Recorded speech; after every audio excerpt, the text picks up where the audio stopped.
we got so far, you and me. Good afternoon, everyone. So our next startup I'd like to introduce is Trendemon. So Walmart is currently in a POC with Trendemon. We're live on 6 media partners, and we're using this technology to help correlate truer customer behavior to identify which of our marketing campaigns are generating more sales for Walmart.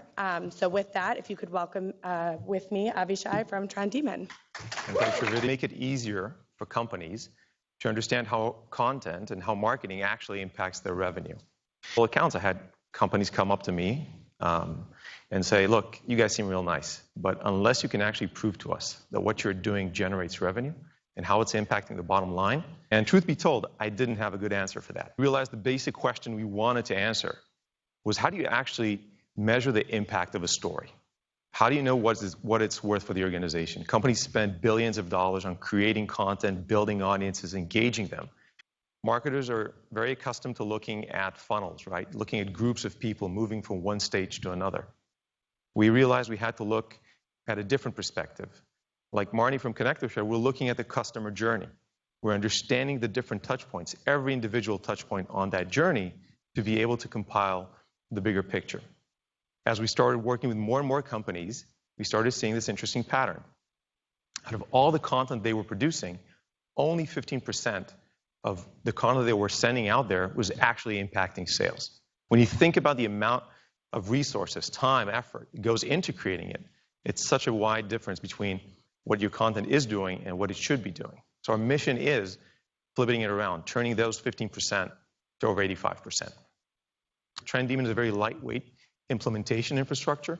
You place our tag on your website or on your publishing partners, and through our integration to the sales data, we're able to connect it to actual revenue and look at which articles were actually driving sales down the line. Talk about a specific customer example that we're working with. This is a company from the HR space, basically an HR portal looking to get people to sign up for job applications. The first thing is that the conversion rates of people starting their journeys on content were much higher than people who show them, is which specific content items affected which audiences and at which stage of their journey. The combination of these two insights led them to reduce their cost per sign-up by about 24%. I'd like to share just a few points of some of the work we're doing with the good friends at Walmart.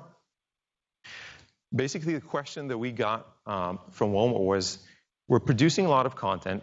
Some of it is on our main site. Some of it is on our partnering publishers. We want to understand, first of all, what's the connection? How people that read this content, start their journey, actually become shoppers on Walmart. The second part of that question was, can you tell us which of those publishers was driving which business goals? We're starting out now with purchases, but this can be any type of business goal. It can be signups or engagement down the line. What this allows us to show is to show insights about how many readers actually became shoppers, at which time frames, how much revenue was generated. We can talk about specific breakdowns of publishers and of specific content items, which of them were driving sales and at which levels. And most importantly, how these different populations behave, readers versus non-readers. Why should you invest in building these audiences, engaging them, how eventually that translates to the bottom line. And this is back to, why we started this, to be able to show specific impact, actual impact on sales figures. You and me, almost like there's oceans